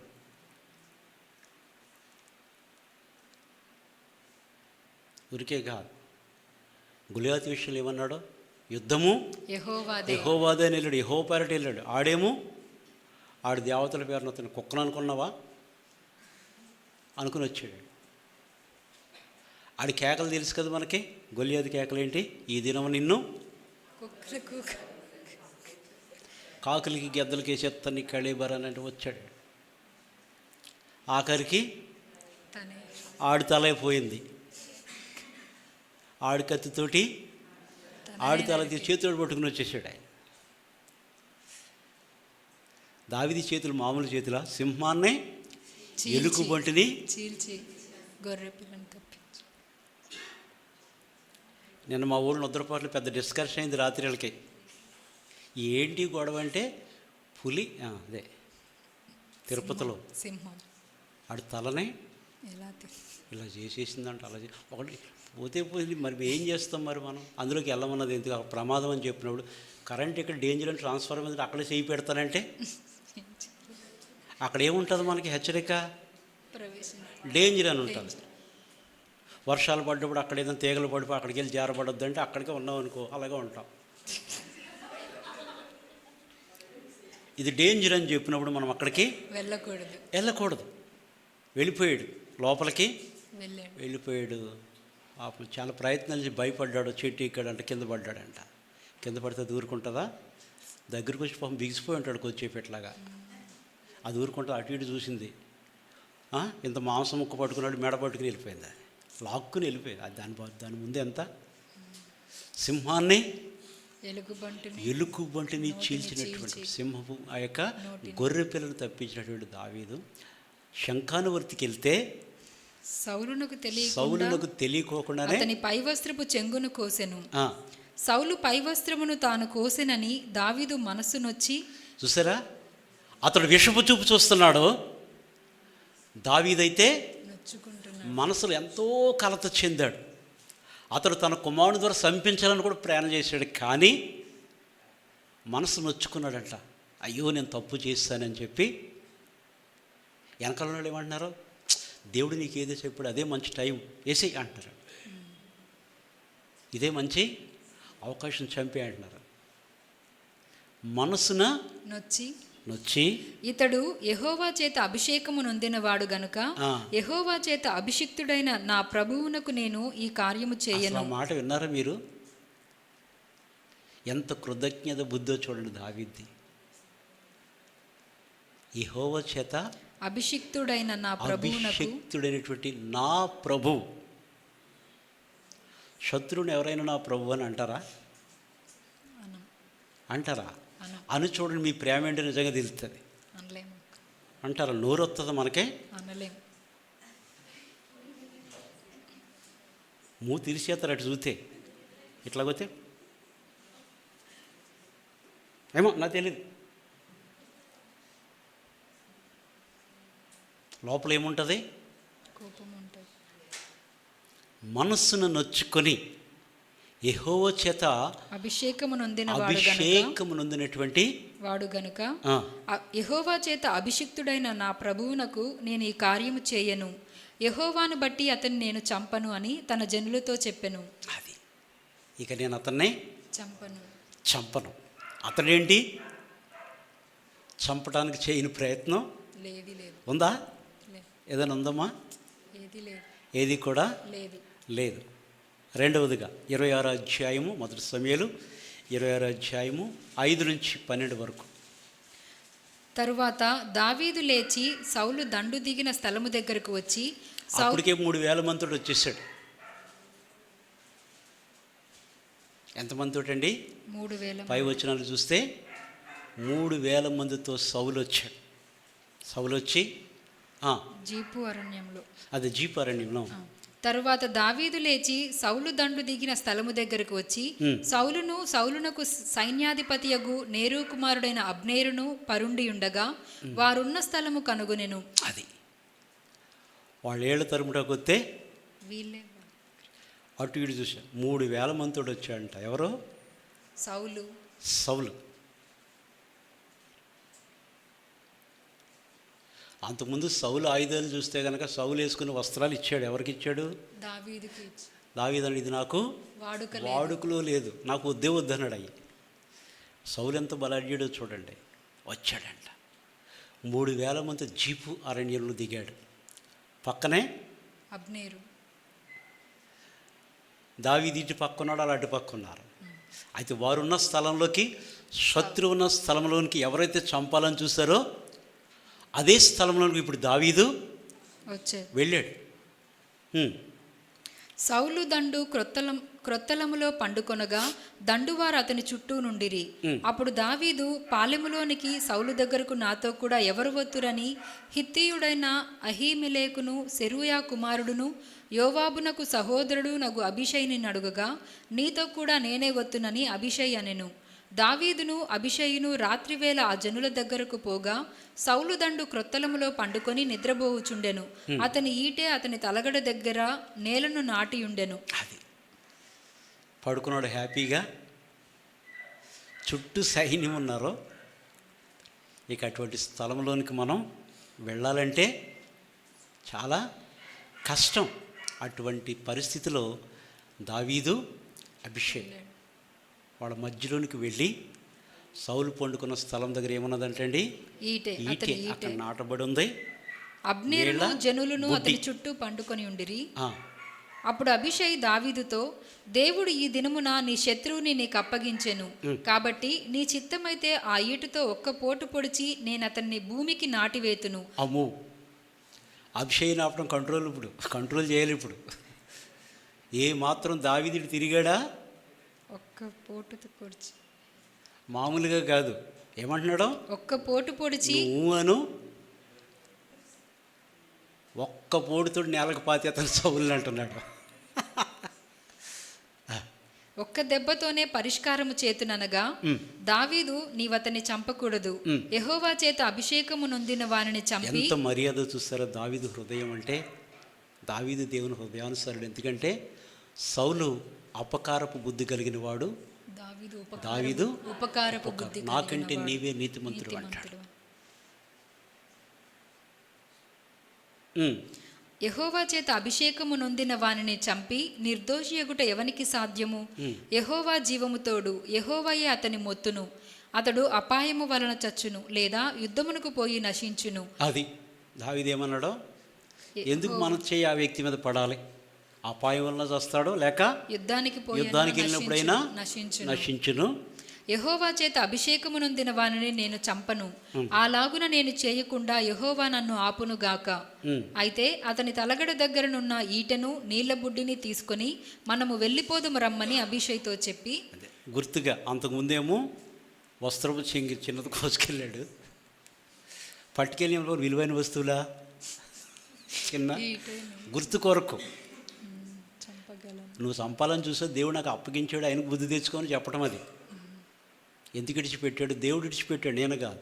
దేవుడే నన్ను ఆపునుగాక అని తాను దేవుని సన్నిధిలో నిమ్మలపరుచుకొని, దేవుడే నన్ను ఆపును, యెహోవా అభిషేకించిన నేను ముట్టకూడదు, అపాయం వల్ల కానీ యుద్ధంలో కానీ చెప్పంట. ఆ యొక్క నీళ్ల బుడ్డి ఈటను నీళ్ల బుడ్డిని తీసుకొని మనము వెళ్ళిపోదుము రమ్మని అభిషేక్తో చెప్పి, సౌలు తలగడ దగ్గరనున్న ఈటను నీళ్ల బుడ్డిని తీసుకొని వారిద్దరూ వెళ్ళిపోయిరి. యెహోవా చేత వారికందరికీ గాఢ నిద్ర కలుగగా వారిలో ఎవడునూ నిద్ర మేలుకొనలేదు, ఎవడునూ వచ్చిన వారిని చూడలేదు. అది దేవుడే వారికి గాఢ నిద్ర కలుగజేసి, వారికంట గాఢ నిద్ర. ఆ దినాలు మనం చూస్తాం. ఎలీషాని పట్టుకోవడానికి వచ్చాడు. ఎలీషాని పట్టుకోవడం రాజు మనుషులను పంపించాడు. వచ్చారు, ఎలీషాని బంధించి తీసుకెళ్ళడానికి వచ్చారు. దేవుడు ఏమంటారు? ఎలీషా ఏం ప్రార్థన చేశాడు? వీరు చూచినట్లు వీరి కన్నులను, గేహాజీ గురించి ప్రార్థన చేశాడు. వీడు చూచినట్లు కన్నులు తెరువు, వీడు కన్నులు తెరువు, వారిని అంధత్వంతో మొత్తం అన్నాడు. వచ్చారు కానీ బంధిందామని వచ్చారు కానీ గుడ్డోళ్ళు అయిపోయాడు. ఇప్పుడు రాజుగారు ఏమంటున్నారు? అబ్బాబ్బా దొరికారు, వాళ్ళకి భోజనం పెట్టి పంపించమన్నాడు. యెహోవా వారికి సౌలుకి అతని సైన్యమునికంట గాఢ నిద్ర కలిగిందంట. దేవుడే చేశాడు అది. అవి పట్టుకుని, ఎందుకంటే నిద్రలోని చంపినవాడు ఒకటే, రోగిని చంపిన ఒకటే. తెలుసా మీకు బైబిల్ సారాంశం? యుద్ధనీతి అది కాదు. శత్రువుతో ఎదురుకుండా పోరాడు, దొంగ దెబ్బతీసాడు, శత్రువు ఎందుకు అవుతాడు? యుద్ధనీతి ఎప్పుడు కూడా, రోగి ఉన్నాడు అనుకో, మంచం మీద లేగలేడు, ఇష్పోషేతిని అట్లాగే చంపేస్తారు. మంచం మీద తీసుకొచ్చేసి దావీదు ఒప్పు కూడా మాటని, రోగిని చంపకూడదు. యుద్ధం చేస్తే దేవుడు వాళ్ళకంట గాఢ నిద్ర కలుగచేసి గాఢనిద్ర కలుగుగా వారిలో ఎవడునూ నిద్ర మేలుకొనలేదు, ఆ. ఎవడునూ వచ్చిన వారిని చూడలేదు, ఇంకేం జరిగిన చెప్తారు? జరిగిన దాన్ని గుర్తుపట్టిన వాడొకడునూ లేడు. తరువాత దావీదు అవతలకు పోయి దూరముగానున్న కొండ మీద నిలిచి ఉభయుల మధ్యను చాలా ఎడముండగా జనులను నేరు కుమారుడైన అబ్నేరును వినునట్లు, అబ్నేరు నీవు మాట్లాడవా అని కేకవేయగా అబ్నేరు కేకలు వేసి అప్పుడు లెగిసాడు అబ్నేరు గారు, సైన్యాధిపతి కదా. ముఖ్యమంత్రికి చీఫ్ సెక్యూరిటీ ఆఫీసర్ ఉంటాడు. ఎట్లా ఉంటుంది అసలు? ఆ విధానమే వేరే ఉంటుంది. ఆ రోడ్డు అంటే వెళ్ళి కూడా పట్టుకుంటారు. వాళ్ళు ఎక్కడికి వచ్చేవి, ఎక్కడికి వెళ్తున్నాడు, బ్యాగ్ చూడరు అంటాడు. అబ్నేరు నీవు మాట్లాడవా అని కేకవేయగా అబ్నేరు కేకలు వేసి రాజును నిద్రలేపు నీవెవడవని అడిగాడు. కంగారు పడిపోతున్నాడు. రాజుకి కేకలు వేసి రాజుకి నిద్ర భంగం కలిగించినోడు ఎవడు? ఆ. అందుకు దావీదు నీవు మగవాడవు కావా? అబ్బో, తన రాజును కాపలా కాయలేదని చెప్పి ఇప్పుడు తిడుతున్నాడు. దావీదు కోపం వచ్చింది. చూసారా మీరు? దావీదు హృదయం ఎంత మంచి హృదయమో, ఎంత మంచి హృదయమో దావీది. శత్రువును కూడా ప్రేమించగలిగే మనసు, అట్టి మనసును ప్రభు మనకు కూడా దయచేసి కృపను అడగాలి. కృపే అది, తప్ప ఇంకేమి కాదు. కృప లేకపోతే కృపకి ఎవ్వరూ నిర్వచనం చెప్పలేరు. నేను ఏమై ఉన్నానో అది దేవుని ఆయన కృప అంతే. మనం ఏమై ఉన్నామో, దేవుని కృప, మన భక్తి, మన మంచితనం, మన త్యాగం, మనం చేసిన మంచి పనులు ఏమీ కూడా కాదు. మనం ఏమై ఉన్నామో దేవుని కృప, దేవుని కృప అంతే. కృపకి ఎవరు కూడా ఎప్పుడు వెలకట్టలేరు.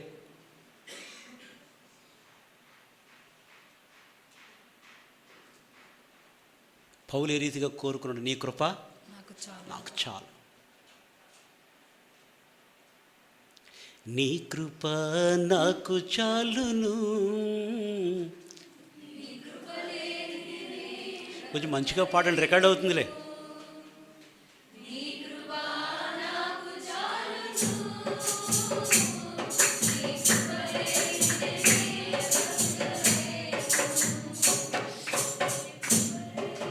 నీ బ్రతుకలేను.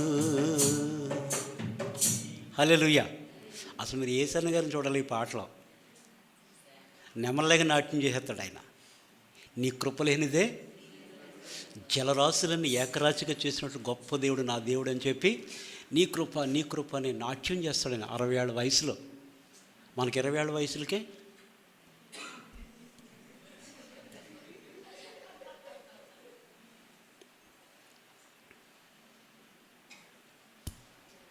జగతుత్పత్తి మొదలుకొని ఆయన చేసిన కార్యాలను వర్ణిస్తూ నీ కృపలేనిది నేను ఒక్క క్షణం కూడా నేను బ్రతకలేను. హల్లెలూయా. అప్పుడు ఎవరు రాజుని నిద్రలేపు నీవెవడవని అడిగెను. అందుకు దావీదు నీవు మగవాడవు కావా? ఇశ్రాయేలీయులలో నీ వంటి వాడెవడు? నీకు యజమానుడగు రాజునకు నీవెందుకు కాపు కాయకపోతివి? నీకు యజమానుడగు రాజును సంహరించుటకు జనులలో ఒకడు చేరువకు వచ్చెనే. నీ ప్రవర్తన అనుకూలము కాదు, నీవు శిక్షకు పాత్రుడవే. యెహోవా చేత అభిషేకము నొందిన నీ ఏలినవానికి నీవు రక్షకముగా నుండలేదు. యెహోవా జీవముతోడు నీవు మరణశిక్షకు పాత్రుడవు. రాజు యొక్క ఈట ఎక్కడునున్నదో చూడుము, అతని తలగడ యొద్దనున్న నీలబుడ్డి ఎక్కడునున్నదో చూడము అని పలికెను. సౌలు దగ్గర ఉన్నటువంటి యొక్క ఈటే నీళ్ళబుడ్డి 2 కూడా తీసుకొచ్చి అప్పుడు మెలకు వచ్చిందంట వాళ్ళకి 2 సార్లు.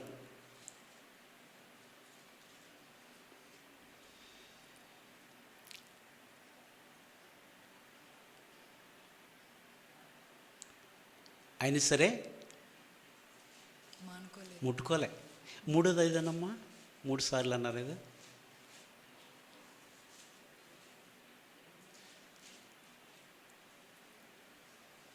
తర్వాత కొన్ని విషయాలు దావీదు తన జీవితంలో జరిగిన గొప్ప కార్యాల విషయాల్లో అబ్నేరు చనిపోయిన తర్వాత పాడు వెంట స్వయంగా నడుస్తూ భయంకరంగా ఏడుస్తాడు. అబ్నేరు యోవాబు చంపేస్తాడు.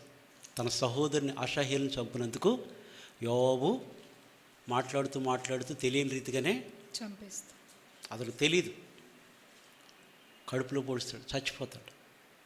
అబ్నేరు నీచుడు ఒకడు చచ్చినట్టుగా నీవు చావతగునా? నీ చేతులకు కట్లు లేకుండగను నువ్వు ఎంత యుద్ధ నేర్పరివి అని చెప్పి అతడు చనిపోయి స్వయముగా పాడి వెంట రాజు నడుస్తూ ఏడుస్తాడు. అబ్నేర్ని ఏమంటున్నాడు? నీ రాజుకు నీవెందుకు కావలుగా ఉండకపోతివి, నీ రాజుకు నీవెందుకు కావలుగా ఉండకపోతివి అని చెప్పి అబ్నేర్ని దూరం నుంచి పిలిచాడు. అప్పుడు అర్థమైంది సౌలుకి. అప్పుడు అంటాడు, సౌలు దావీదు స్వరం ఎరిగి, అప్పుడు గుర్తుపట్టాడు. ఎరిగి, దావీదా నాయనా, ఇది నీ స్వరమే గదా. అబ్బా ఎంత ప్రేమ వచ్చింది! విషపు చూపు ఎట్లా వచ్చిందంటండి, నటనలో ఆరితేరిపోయింది. సౌలు స్పిరిట్ అంటే మాటలు కాదు, నటనలో దశావతారాలు తెలుసు కదా. తెలియని వాళ్ళు ఎవరున్నారులే, నన్ను అంటే నేను అసలు ఒప్పుకోను. నేను చెప్తాను, దశావతారం గురించి తెలియని ఎవరు కూడా అంటే 10 అవతారాలు. ఓసరం వెళ్ళి తెలుసా, రంగులు మారుస్తారు. అట్లాగే వెళ్ళినప్పుడు ఎండ ఉంటే ఎండ రంగులకు మారిపోద్ది, పచ్చ చెట్టు ఉంటే పచ్చగా మారిపోతుంది. ఎవరు? దావీదు నాయనా, ఇది నీ స్వరమే గదా అని అనగా, దావీదు ఇట్లా నేను, నా ఏలినవాడా నా రాజా, నా స్వరమే. నా ఏలినవాడా నా రాజా. అదే మనమైతే నిన్ను ఇడిచిపెట్టాను ఈసారి కాబట్టి, ఇంకోసారి రెండోసారి కనబడవు.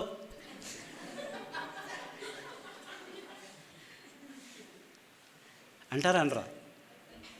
బిడ్డ, ఇది ఒక్కసారి చూశాను, ఇది రిపీట్ అయిందనుకో ఈ ఏరియాలో ఉండవు. మనం ఆర్డర్ జారీ చేస్తూ ఉంటాం కదా. నాయనా దావీదా, ఇది నీ స్వరమే గదా అని అనగా, దావీదు ఇట్లా నేను, నా ఏలినవాడా నా రాజా, నా స్వరమే. నా ఏలినవాడు తన దాసుని ఇలాగ ఎందుకు తరుముచున్నాడు? నేనేం చేసి తిని? నా వలన ఏ కీడు నీకు సంభవించును? రాజా, నా ఏలినవాడా, నీ దాసుని మాటలు వినుము.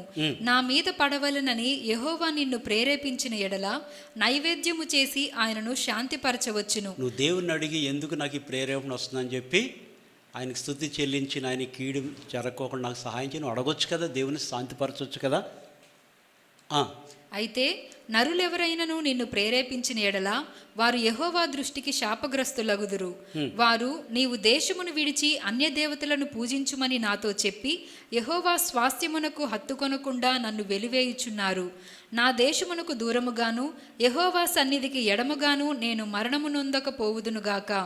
ఒకడు పర్వతముల మీద కౌజుపిట్టను తరిమినట్టు ఇశ్రాయేలు రాజు వేటగాడు కౌజుపిట్టను వలపనినట్టుగా పర్వతం మీద ఒకడు కౌజు పిట్టను తరిమినట్టు ఇశ్రాయేలు రాజువైన నీవు మిన్నల్లిని వెదుకుటకై బయలుదేరి వచ్చితివి. నేనెంత నీ ముందు ఎంత తగ్గించుకుంటున్నాడో, అదే దినాన్నే సౌలు ఎదుటే గొలియాతును హతమార్చినటువంటి వాడు తెలుసు. సౌలుకి దావీదు బలం ఏంటో తెలుసు. ఆయన సరే తగ్గించుకుని దావీదు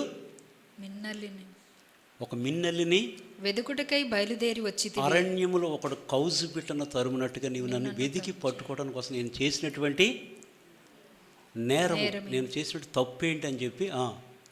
అందుకు సౌలు, నేను పాపము చేసి తిని ఈ దినమున నా ప్రాణము నీ దృష్టికి ప్రియముగా నుండిన దాన్ని బట్టి నేను నీకు ఇక కీడు చేయను. దావీదా నాయనా, నా యొద్దకు తిరిగి రమ్ము. వెర్రివాడనై నేను బహు తప్పు చేసి తిననగా, దావీదు, రాజా, ఇదిగో నీ ఈట నా యొద్దనున్నది. పనివారిలో ఒకడు వచ్చి దాన్ని తీసుకొనవచ్చును. యెహోవా ఈ దినము నిన్ను నాకు అప్పగించినను నేను యెహోవా చేత అభిషేకము నొందిన వారిని చంపనొల్లకపోయినందున ఆయన నా నీతిని నా విశ్వాస్యతను చూచి నాకు ప్రతిఫలము దయచేయును. అది ఆయన నా నీతిని నా విశ్వాస్యతను చూసి నాకు ప్రతిఫలము ప్రతిఫలం ఇచ్చేవాడు దేవుడే. అందుకే నేటికి కూడా దావీదు వంశములు దావీదు గోత్రములు యేసుక్రీస్తు వారు. అసలు దావీదుని యెషయా కుమారుడు భూమి మీద ఉండుటే నీకు రాజ్యం స్థిరత కాదని చెప్పాడు. కానీ దావీదుని దేవుడు ఎంత ఉన్నతముగా హెచ్చించాడో. కొన్ని మాటలు చదువుకుందాం, ఒక 10 నిమిషాలు ముగించుకుందాం. 2వ సమూయేలు 1వ అధ్యాయము 17 నుంచి 27 వరకు.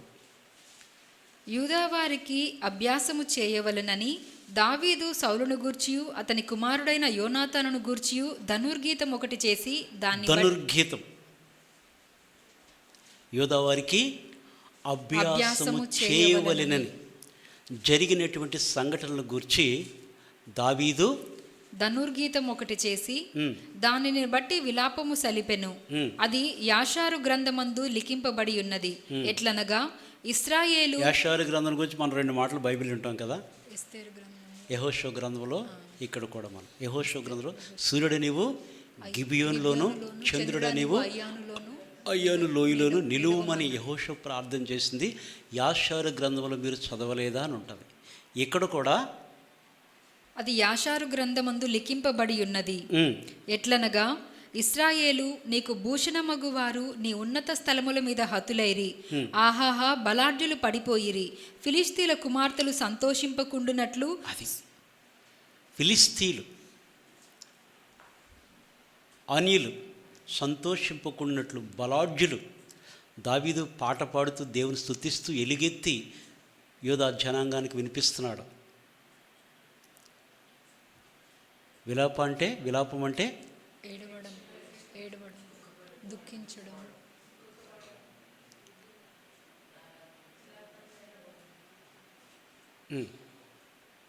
చదవండి. సున్నతి లేని వారి కుమార్తెలు జయమని చెప్పకుండునట్లు ఈ సమాచారము గాతులో తెలియజేయకుడి. అష్కేలోను వీధులలో ప్రకటన చేయకుడి. గిల్బోవా పర్వతములారా మీ మీద మంచైనను వర్షమైనను, గిల్బోవా పర్వతములారా మీ మీద మంచైనను వర్షమైనను, ప్రథమ ఫలార్పణకు తగిన పైరుగల చేలైనను లేకపోవునుగాక. బలాఢ్యుల డాళ్ళు అవమానముగా పారవేయబడెను. బలాఢ్యుల డాళ్ళు సౌలు యోనాతాను యొక్క ఖడ్గాలు, బలాఢ్యుల యొక్క డాళ్ళు, వాళ్ళ యొక్క ఉన్నతం గురించి, వారు చేసినటువంటి కార్యముల గురించి దావీదు వెలిగెత్తి యోదావారికి తెలియజేస్తున్నాడు. ఫిలిస్తీన్ల కుమార్తెలు సంతోషించకూడదు, ఇది వారికి తెలియకూడదు. ఎందుకంటే వీరు ఎటువంటి వారు అంటే బలాఢ్యులు. గిల్బో పర్వతం మీద వారు, గిల్బో పర్వతం వారిని బట్టి అంట శపించాడంట. నేటికి కూడా అక్కడ ఏ పంట లేదు. తన దాసుడు ఏదైతే వెలిగెత్తి దేవుని మహింపరచాడు, ఆ రీతిగా గిల్బో పర్వతం ఇప్పటికి కూడా అక్కడ ఏ పంట వేసినా కానీ అక్కడ మంచైనను వర్షమైనను, మీ మీద మంచైనను వర్షమైనను ప్రథమ ఫలార్పణకు తగిన పైరుగల చేలైనను లేకపోవునుగాక. బలాఢ్యుల డాళ్ళు అవమానముగా పారవేయబడెను. తైలము చేత అభిషేకింపబడని వారుదైనట్టు సౌలు డాలును పారవేయబడెను. హతుల రక్తము ఒలికింపకుండా, బలాఢ్యుల క్రొవ్వును పట్టకుండా యోనాతాను విల్లు వెనుక తీయలేదు. యోనాతాను కూడా యుద్ధశూరుడే. కత్తి పడితే శత్రు హతమవ్వలసిందే. యుద్ధానికి వెళ్తే ఏనాడు కూడా వెనుదిరిగినట్టుగా లేదు. బలాఢ్యు యొక్క డాళ్ళు అవమానముగా పారవేయబడెను. తైలము చేత అభిషేకింపబడని వారిదైనట్టు సౌలు డాలును పారవేయబడెను. హతుల రక్తము ఒలికింపకుండా, బలాఢ్యుల క్రొవ్వును పట్టకుండా యోనాతాను విల్లు వెనుక తీయలేదు. ఎవరిని హతము చేయకుండా సౌలు కత్తి వెనుక తీసినది కాదు. సౌలును యోనాతానును తమ బ్రతుకునందు సరస్సులుగాను నెనరుగల వారుగాను ఉండిరి. సరస్సులుగాను నెనరుగల వారుగా ఉండిరి. తమ మరణమందైనను వారు ఒకరినొకరు ఎడబాసిన వారు కారు. అది మరణములో కూడా, ఎందుకంటే తండ్రితో రైతుగా అతుక్కుపోయాడు, కానీ దావీదును మాత్రం ఎంత ప్రేమించాడంటే యోనాతాను ఏ గుట్టు కూడా తన తండ్రికి చెప్పలేదు దావీదు గురించి.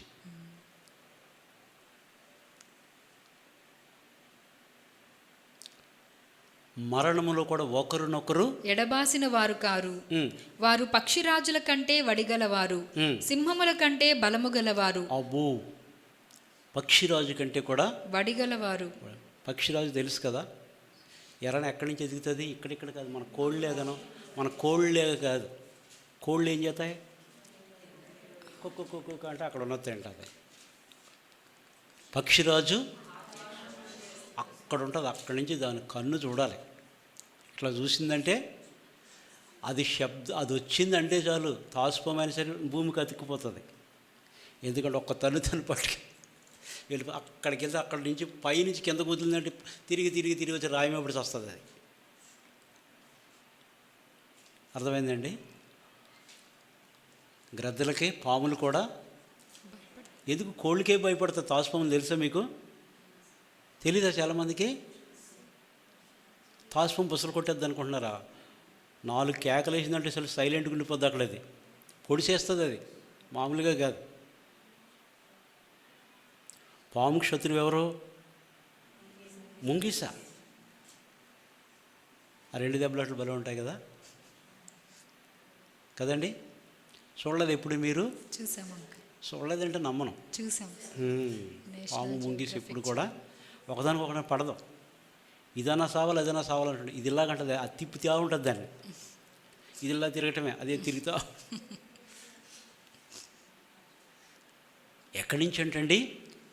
వారు పక్షిరాజు కంటే కూడా వడిగలిగినటువంటి వారు, సింహముల కంటే బలము గలవారు, సింహము కంటే కూడా బలము గలవారు.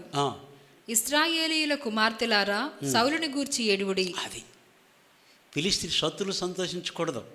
దేవుని ప్రజలారా, ఇశ్రాయేలులారా, మీరు వారిని గురించి ఏడువుడి.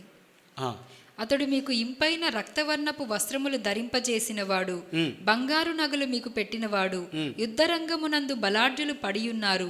నీ ఉన్నత స్థలములలో యోనాతాను హతమాయెను. నా సహోదరుడా యోనాతానా. అది ఇది ప్రేమ. ఏమంటున్నాడండి? నా సహోదరుడా, నా సహోదరుడా యోనాతానా. యోనాతానా, నా శత్రు కొడుకు, నా శత్రువు చచ్చిపోయి సంతోషించట్లే. ఏమంటున్నాడు దావీదు హృదయం? నా సహోదరుడా, సహోదరుడా యోనాతానా, నీవు నాకు అతి మనోహరుడవై ఉంటివి. అతి మనోహరుడు. సామెతలు మనం చదువుతాం.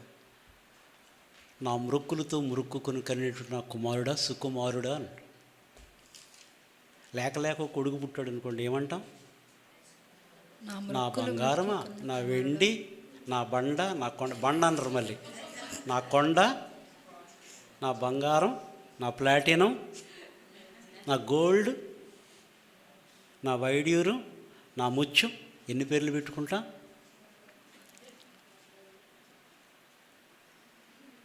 సహోదరుడా యోనాతానా, యోనాతానా, నీవు నాకు అతి మనోహరుడవై ఉంటివి.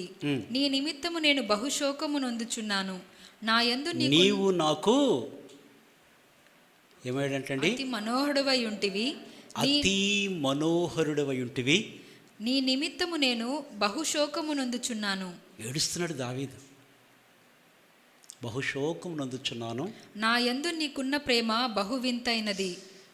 ఎంత ప్రేమ! ఒకరికొకరు ఎడబాయలేదండి. ఆ ప్రేమ విషయంలో మాత్రం అదే ఉంది వాళ్ళకి.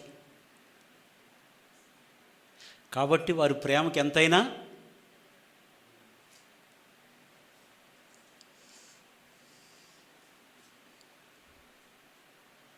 దావీది ప్రేమకి, యోనాతాను ప్రేమకి ఎంతైనా వెలకట్టలేం మనం.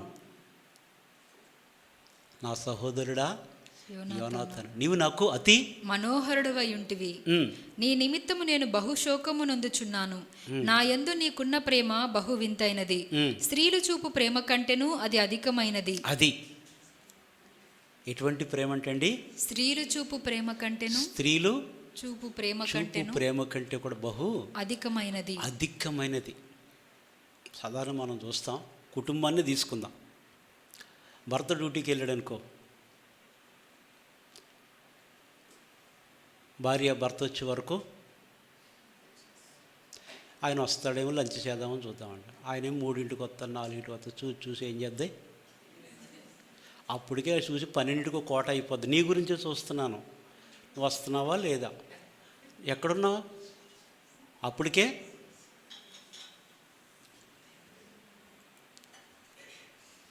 మీ ఇంట్లో అలా చేస్తారంటారా ఏంటనే విషయం చెప్తున్నా.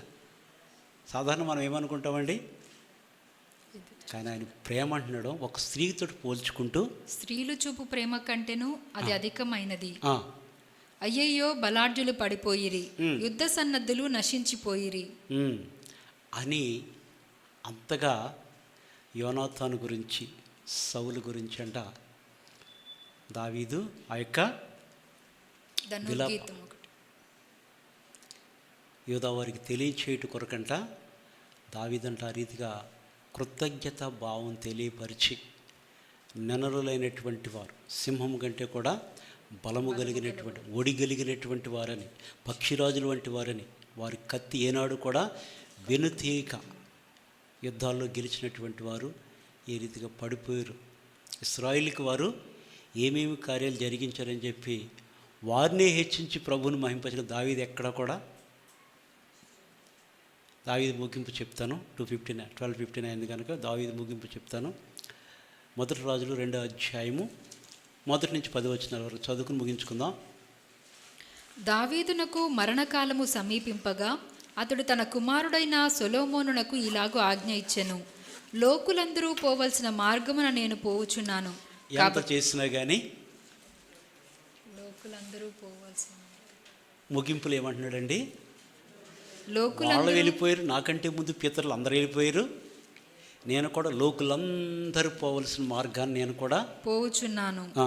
కాబట్టి నీవు ధైర్యము తెచ్చుకొని నిబ్బరము కలిగి నీ దేవుడైన యెహోవా అప్పగించిన దానిని కాపాడి ఆయన మార్గములను అనుసరించిన ఎడల నీవు ఏ పని పూనుకొనినను ఎక్కడ తిరిగినను అన్నిటిలో వివేకముగా నడుచుకొందువు. అది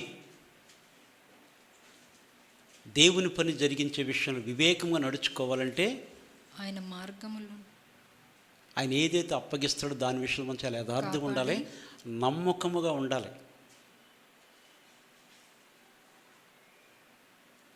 నమ్మకమైన రాయబారి మంచి ఔషధము వంటివాడు. చూసారా, నమ్మకమైన రాయబారి ఎటువంటి వాడు ఏంటండి, ఔషధము వంటి ఔషధం. నమ్మకస్తులైన వరకు దేవుడు అంట వెదుగుచూ ఉన్నాడంట, 106 కీర్తనలు అంటాడు. నమ్మకస్తున్నటువంటి వారికి వారి కొరకంటే దేవుడంట వెదుగుచూ ఉన్నాడంట ఆయన ఎదుట. నీ దేవుడైన యెహోవా అప్పగించిన దానిని కాపాడి ఆయన మార్గములను అనుసరించిన ఎడల నీవు ఏ పని పూనుకొనను ఎక్కడ తిరిగినను అన్నిటిలో వివేకముగా నడుచుకొందువు. మోషే ధర్మశాస్త్రంలో వ్రాయబడి ఉన్న దేవుని కట్టడలను, ఆయన నియమించిన ధర్మమంతటిని, ఆయన న్యాయ విధులను శాసనములను గైకొనుము. అప్పుడు నీ పిల్లలు తమ ప్రవర్తన విషయంలో జాగ్రత్తగా నుండి నా ఎదుట తమ పూర్ణ హృదయముతోనూ పూర్ణ మనస్సుతోనూ సత్యమును అనుసరించి నడుచుకుని ఎడల ఇశ్రాయేలీల రాజ్య సింహాసనము మీద ఆసీనుడగు ఒకడు నీకు ఉండక మానడని యెహోవా నన్ను గూర్చి ప్రమాణము చేసిన మాటను స్థిరపరచును. అయితే షెరూయా కుమారుడైన యోవాబు నాకు చేసిన దానిని, ఇశ్రాయేలు సేనాధిపతులకు నేరు కుమారుడైన అబ్నేరు, యోతేరు కుమారుడైన అమాషాయాను వారిద్దరికీ అతడు చేసిన దానిని నీవెరుగుదువు. అతడు వారిని చంపి యుద్ధ సమయమందైనట్లుగా సమాధాన కలమందు రక్తము చిందించి దానిని తన నడికట్టు మీదను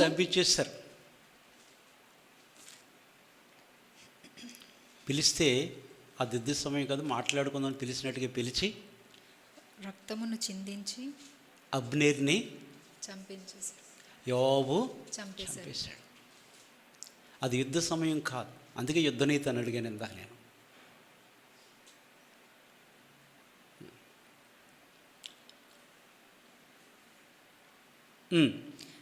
దానిని తన నడికట్టు మీదను తన పాదరక్షల మీదను పడజేసెను. నీకు తోచినట్టు అతనికి చేయవచ్చును గాని అతని నెరసిన తల వెంట్రుకలను సమాధికి నెమ్మదిగా దిగనీయవద్దు. నేను నీ సహోదరుడైన అబ్షాలోము ముందర నుండి పారిపోగా గిలాదీయుడైన బర్జిలయి కుమారులు నా సహాయమునకు వచ్చిరి. నీవు వారి మీద దయయుంచి నీ బల్ల యొద్ద భోజనము చేయు వారిలో వారిని చేర్చుము. మరియు బెన్యామీనీయుడైన గెరా కుమారుడును బహూరీము ఊరివాడునైన షిమి నీ యొద్దనున్నాడు. నేను మహానయమునకు వెళ్ళుచుండగా అతడు నన్ను శపించెను. నన్ను ఎదుర్కొనుటకై అతడు యోర్దాను నది యొద్దకు దిగిరాగా యెహోవా తోడు, కత్తి చేత ఆయన నన్ను చంపునని ప్రమాణము చేసి తిని దాన్ని నిర్దోషిగా ఎంచవద్దు. నీవు సుబుద్ధి గల వాడవు గనుక వానినేమి చేయవలనో అది నీకు తెలియను. వారు నెరసిన తల వెంట్రుకలు రక్తముతో సమాధికి దిగజేయుము. తరువాత దావీదు తన పితరులతో కూడా నిద్ర పొంది దావీదు పట్టణమందు సమాధిలో పెట్టబడెను. అది 10వ వచనమమ్మా. దావీదు తన నెమ్మది పితరులతో పొంది కూడా నిద్ర పొంది మంచి వృద్ధాప్యంలో దావీదు నిద్రించాడు. కానీ దావీదును శత్రువుగా చూసినటువంటి సౌలు దావీదు ఎదుటే మృతి చెందినట్టుగా, వారు చనిపోతే వారి కొరకు ఏడ్చాడు దావీదు. దావీదు హృదయం అంటే మామూలు హృదయం కాదు. అందుకే ఇశ్రాయేలుకి ఎవరంటే దావీదు దీపము అంటే దీపం. నా దీపము వెలిగించేవాడవు నీవే, నీవే, నాకు చీకటిలో చీకటిని వెలుగుగా చేయవాడవు నీవే. అందుకే దావీదు ఆ కీర్తన 116 వచనం ప్రకారం నిజముగా నేను నీ సేవకుడును నీ సేవకురాలి యొక్క కుమారుడను యెహోవా దాసుడైనటువంటి దావీదు 18వ కీర్తన అదే సౌలు చేతిలోంచి శత్రువుల చేతిలోంచి దేవుడు నెమ్మది కలిగజేసిన తర్వాత ఈ స్తోత్ర గీతాన్ని పాడి దేవుని యొక్క నామాన్ని యెహోవా నా బలం